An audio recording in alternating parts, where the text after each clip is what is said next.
So one of the most important things to understand when painting landscapes is that you need to think about it as painting shapes, not objects. I know that can sound a little confusing, so in this video I'm going to break down exactly what I'm talking about and then show you with the painting how I do that. And then I'm going to critique some students that painted the exact same thing. Now it's pretty cool because this was a Patreon tutorial, but I actually gave my students the photo reference before I put out the tutorial. So they had a chance to paint it on their own first. And then about 2 weeks later, I released the tutorial. And I found that this process really helps the student learn to try it once, make mistakes, and then see where they could have made their paintings better. All right, let's first start by breaking down exactly what I mean when I say paint shapes and not objects. There's actually two levels of this that I want to talk about. The first one is painting flat two-dimensional shapes. So for example, when I look at this photo, I don't see objects. Like I'm not looking at palm trees and umbrellas and chairs and signs and poles and cars.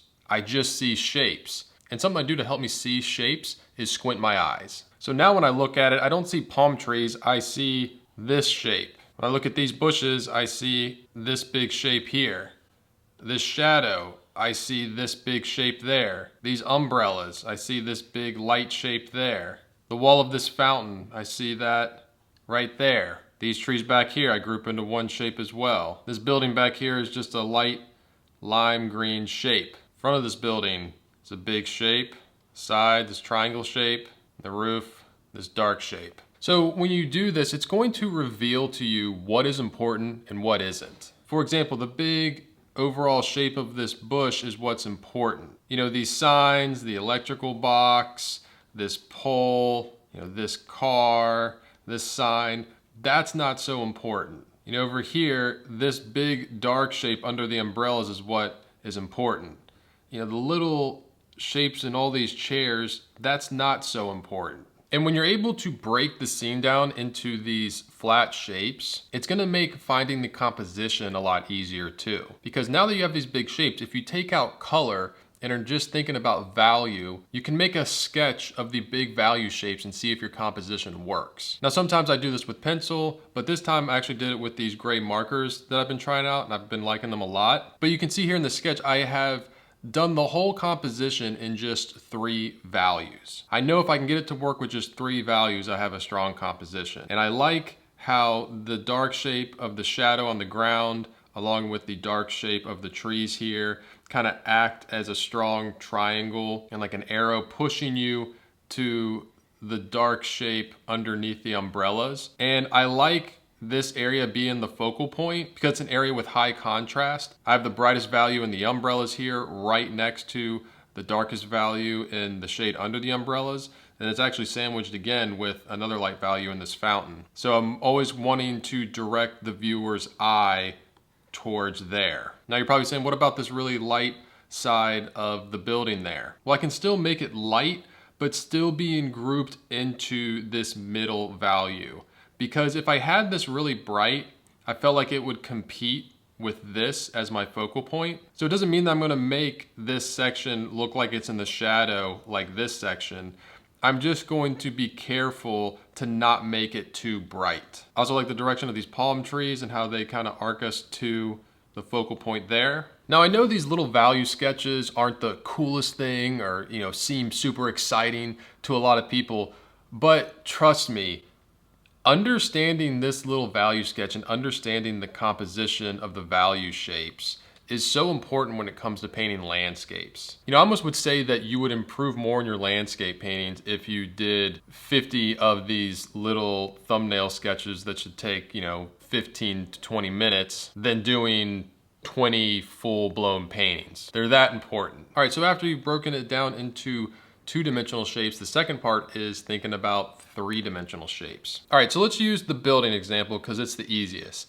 If you were gonna think about it in a simple three-dimensional shape, it would be pretty much a cube. You got the shadowed side here, and you got the light side there. So when I first paint this, I know just to block this all out with a flat shadow value, and this side with a flat light value. And I'll immediately get form on that building. Now the question is, What do you do when it's not so obvious? Like these palm trees, it's hard to see a definite light side and a shadowed side. What you can do is use clues in the painting to tell you where the light source is coming from. Use something that's obvious, like the building we just looked at. It's obvious that the light is coming in from this side, and this is the light side, and this is the shadowed side. So up here on the palm trees, you would think that it would be something like the shadowed side there, and then the light side there. Shadowed side here, light side there. So even with two values like this, and the fact that they're just blobs, like they are not looking like palm trees, I still have identified the form using light source and light and shadow. If you've seen any of my videos on doing still life paintings, I do the exact same thing. Even when I'm painting a piece of fruit, I'll first break it down into light and shadow. Same thing goes here. It's the exact same thing with this group of trees over here. You know, blocking it out as just one big flat shape and not worrying about it being a whole bunch of individual trees like it is in the photo. It's easier to simplify it, combine it all together as one big shape, and then break it down into light and dark first. Now we have like a big mass that's reading with some form. And we'll have the opportunity again later on to cut back in little holes, identify more leaves, and make it look like trees. All right, now let's jump into painting this. You can see, as I said before, when doing these palm trees, I block them out with just light and dark first to establish the form. I know later on I can come back and make these look more like palm trees, but I want to get that form first. Next, I go through thinking about just the big flat shapes. And I know that there's going to be smaller shapes within these, so I'm keeping the paint relatively thin here so I can build paint on top of it. And I'm really paying attention to value here. That's the main thing I want to establish and get right. I do the same thing with the trees on the side of the building that I did with the palm trees, and I try to think of them as just one big mass, just kind of like it's one big mold of clay, and I'm establishing a light side and a dark side. And I'm also not afraid to make this up. You know, it's not like I'm looking at the photo reference right now trying to make it look like that. Like I know the general form of the trees, so I'm just trying to get that right now. Then I break down this green building in the distance, just light and shadow, and continue on filling in the shapes, paying, again, close attention to value. And honestly, at this point, I feel like the painting is won. The core and the framework of it is established, and now it's just a matter of going in and developing areas I want to develop or putting in details that I want to put. And this is completely up to the artist's discretion. You know, there's no right or wrong way to do this. All you need to be aware of is cause and effect. If you're going to be putting in, you know, more and more light values in an area that's supposed to read overall as a dark value, then you're going to be kind of messing up the original value composition that you established. So as you go through your painting and you're making these decisions on what to put in and what not to put in, you know, really think about it. Really think if what you're putting in is adding to your painting or if it's taking away from what you're trying to do. This is why it's good to establish a focal point at the beginning of the painting so you know what should be the star of your painting, and nothing should be taking attention away from that. Everything should be working to enhance that and to push that up. All right, quick diversion. If you struggle with color mixing, I'm not getting into color mixing in this video, but I do offer the color mixing video from my Foundations of Oil Painting course for free.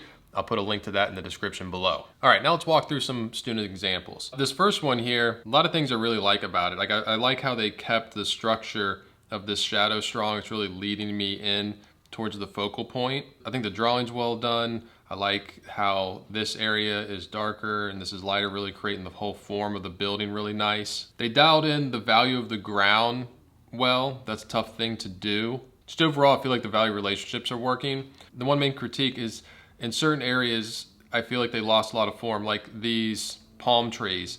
Just looking at these palm trees by themselves, I can't tell where the light's coming from. And that's kind of a helpful thing to do sometimes. Like when you're looking at an object that you're painting, if you can't really tell where the light is coming from, that's an indication you haven't been clear with the shadows and highlights. And you don't have to do much, just, you know, incorporating kind of more shadows on the left side and more of the lights on the right side. I feel like you can establish the form pretty simply. I feel like the same thing could be said about these bushes right here. I feel like there isn't a defined light and shadowed side. I do think they could have pushed the shadowed side of this building a little more to make the white in these umbrellas seem a little brighter. And I think they could have pushed the brightness on these umbrellas too to make it more of the focal point, especially against the dark underneath here. Here's another one. And the first thing that I like a lot is I really like how they handled these buildings and these trees back here. They used a lot more desaturated and cooler colors, and I feel like that area sits back in the distance really well. Really like the way they pushed the complement colors with the purple and the yellow here on the building. That really helps. I really like how they indicated the tiles on the roof. You know, the umbrellas, nice and bright next to this dark. They didn't worry about getting too much detail in here. I like that. They just indicated a few chairs. I feel like that this whole area works really well. I feel like they could have had this fountain just kind of go off. Having it end right there at the edge, it can be a little distracting. Like whenever you have something finish or meet right at the edge, it's going to be a little distracting. I think they could have fudged this a little bit and just had it going off the edge there. But again, the main thing is not clear form in the trees here. You know, it would have been nice to have a distinct, you know, shadowed side and a distinct light side. Same thing with the bushes again over here. Also, I'm not sure they needed this pole. It is a vertical and is a strong vertical, and it is helpful sometimes to use electrical poles, telephone poles as a vertical in your painting, but I don't know, it's like a weird looking pole they had out there. And I don't feel like you need a vertical there, especially if they would have brought these bushes up a little more. But overall, I really like this painting. It's a really fun one.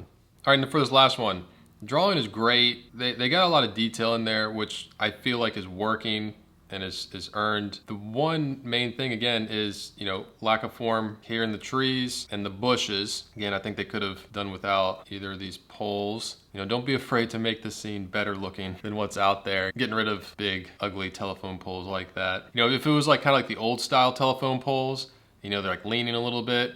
Yeah, you can see the power lines. Those are cool, but these like modern cement poles, I also wish they would have kept a little more form in this shadow, because it was a great strong directional tool to guide the viewer's eye to the focal point. Also, I think it would have helped to knock the brightness of this building down a little bit so it doesn't take attention away from, you know, this area. I mean, just doing that, I feel like my eye is drawn more towards the umbrellas and what's going on under here. I feel like they could have also utilized a little more saturation and color in certain areas. Like, I like the color scheme and the colors that are happening, and this is just totally you know, preference. It's no right or wrong, but like just knowing all your options here, if you had more of a saturated color kind of pop in the light in these chairs, again, that would add more interest to this area. One little side note is with the sky, it's all one flat color here, and adding a gradient I feel like would help. Always remember that as you get closer to the horizon, it gets lighter